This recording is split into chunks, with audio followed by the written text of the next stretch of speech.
The US is launching its 8th strike on a suspected drug trafficking boat, this time in the Pacific Ocean.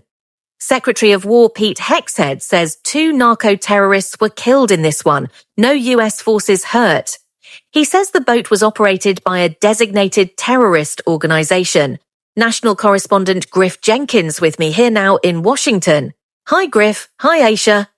And, it is the 8th strike that we've seen since the beginning of September, but it's the first in the Eastern Pacific, just off the coast of Colombia. The previous 7 strikes were all in the Caribbean.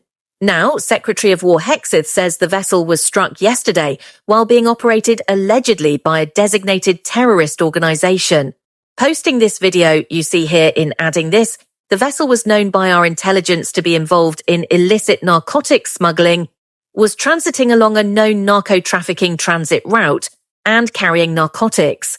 There were 2 narco-terrorists aboard the vessel during the strike, which was conducted in international waters. Both terrorists were killed and no US forces were harmed in this strike. Narco-terrorists intending to bring poison to our shores will find no safe harbor anywhere in our hemisphere, just as Al-Qaeda waged war on our homeland. These cartels are waging war on our border and our people. There will be no refuge or forgiveness, only justice. That message pretty clear there. Aisha, now the 2 casualties brings the death toll from all the strikes to 34 people.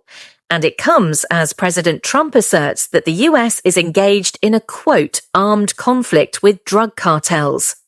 But Aisha, there's a lot of unanswered questions here regarding this strike, like the identities or nationalities of the alleged drug traffickers. What kind of drugs were on the boat, and what kind of strike was carried out? Was this a US drone strike, or did they use a different weapon system? We've got calls out to the Pentagon for more details. So far, though, we're just being referred to Secretary of Hegseth's statement. But one thing is for sure, these strikes are likely to continue. Griff Jenkins, live for us. We'll see you next week.